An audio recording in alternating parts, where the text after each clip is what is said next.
What is up, dudes and lady dudes? Welcome back to Just Nuts, guys. Today I'm doing a discussion video talking about the new Charmer structure deck. We finally have all cards officially confirmed as what we're getting in this structure deck, at least as far as the new cards go. And there's some stuff that's definitely missing, and that's what we're going to hit today, as well as just where the deck stands now after this support. So that's what we're going to be focusing on. We're not going to be focusing on the reprints and stuff because this is the OCG version. We don't even know what we're getting in the TCG version. So I know that they're getting evenly matched common printing and Dark Ruler no more common printing, which is really great for them. And I hope those are still there for us. But that's a whole nother video that I'm going to wait until we actually get our version revealed so that I know that it's happening. For here, we're talking about this deck, okay? And one other thing I want to talk about, there was the other promo card that's has synergy with this deck, but I think it's just a little bit too slow, specifically right now. It on summon sets, essentially sets a familiar possessed from the deck face down, but that's the problem. It's face down, so you can't even use your new familiars to send them because they have to be face up to do that. So it's just a little bit too slow for me. It's cool, but just a little too slow overall. So, starting off with some of the new cards, I want to start off with the new familiars because these cards are going to be what makes this deck any kind of playable if it ever does get there, right? So first off, we have Awakening of the Possessed Archfiend Reaper of Nefariousness. Very cool card. This card, these work really cool ways. So they say you can special them from the hand or deck by sending a spellcaster and a level 4 or lower of their right attribute from your face-up field to the graveyard, which means this is an inherent summon from the deck. It's actually insane. I believe they're inherent summons, so they can't be negated or anything. Don't quote me on that, but I think that's how they were designed to work, like the familiar possessed were designed to. But really nasty. On summon, they do whatever their attribute spiritual art was going to do. So this one you'll see on summon, when he's summoned this way, he can special summon one level 4 lore monster from the graveyard but negate its effects, okay? When we look at the earth one, this one says special summon tribute 1 earth monster, but special summon 1 level 4 lower earth monster from your graveyard except the tributed monster. So kind of same thing. The reborn aspect of this is there. And then also the last thing is when they are sent from the field to the graveyard, you can add a spiritual earth art or a possessed spell or trap from your deck to your hand. So it gets you one last +1. This one is the better one of the two we have so far because it is a +1, right? You have 2 monsters on field, you trade 2 monsters for him, he reborns another, so still 2 monsters. Then once you link him off, he will get you another +1. So it is a +1 overall. The fire one is definitely much worse though. This one's built to burn essentially, because his effect on summon just says inflict damage to your opponent equal to the original attack of one monster they control, and it's just super weak overall in my opinion. You can resolve both in the same turn and get searches for more possessed and earth arts, but or not earth arts, but they search for their specific spiritual art card when they're linked off too. It's either that or any possessed spell or trap. So the fire one's really weak though in my opinion because it's just tribute a fire monster, inflict damage to your opponent equal to that monster's attack. So again, just like burning, the effects aren't exactly the same, but they're pretty dang similar, which kind of tells us what we can expect once we get the water and wind one, which in my opinion outside of the earth one could easily be the best one, specifically the water one, because when we look at the water art, this one says tribute a monster, but it looks at your opponent's hand, then sends a card from their hand to the graveyard. If the water one just does that on summon, that's no joke, straight up. That's one of the strongest things we've seen, and we've seen a card like a Pointer of the Red Lotus getting really heavily side deck played because it's just so strong at taking care of the biggest threat in your opponent's hand. So this card could be huge, especially since then you could do that, and then the card could search for this after, and then you could do it again on your opponent's turn, ripping 2 cards out of their hand. All you would need is 1, maybe 2 disruptions from that point if you really hit the exact, the right cards out of your opponent's hand, and they may not be able to play very much because you've seen what their hand is, you know what kind of disruption you need from there, and you just take control of it. So pretty cool. I think that's really cool. I think the water one's could be potentially the nastiest one just for ripping 2 cards out of the hand, which I think would be fine in Charmers because they don't set up a ton of disruption. So I think that would be fine. It wouldn't be too degenerate. Ripping 2 cards is very strong, especially when you get to see them.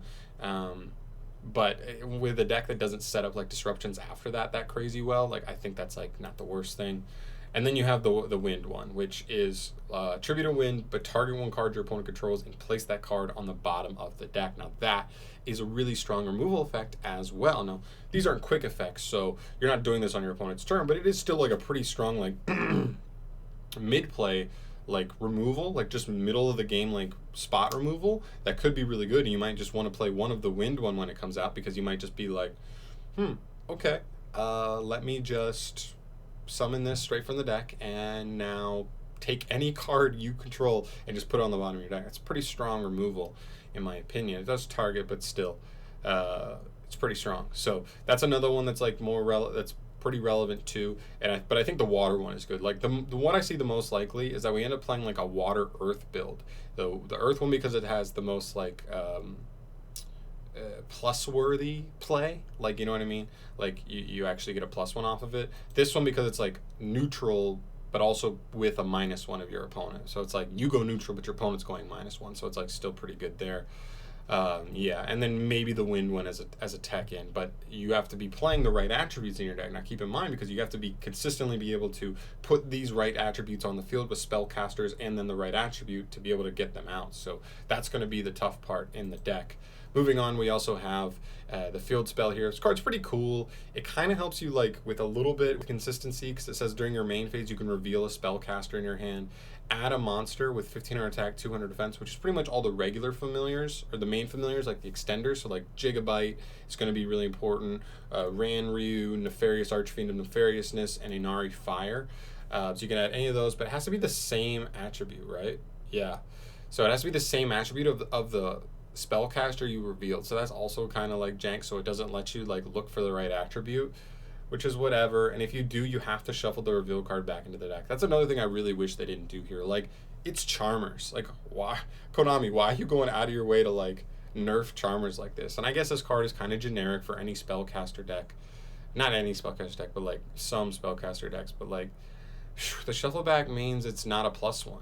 But I don't know. And this card also gives you a negation. As long as you have a spellcaster with 1500 defense, which is the familiars or the original Charmers, you do just have a straight up negate with this card, which is also kind of cool. But it's an automatic negate. You have to negate the first monster they activate. So I don't know. It's a nice card. I just think it's a little bit too cheeky. If this was a +1, it'd be so much better. But it's not. So we'll have to see if this card actually like holds up.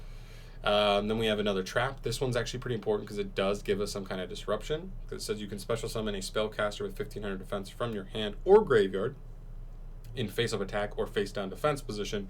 Then, if you control monsters with 2 or more attributes, you can destroy 1 face-up card on the field.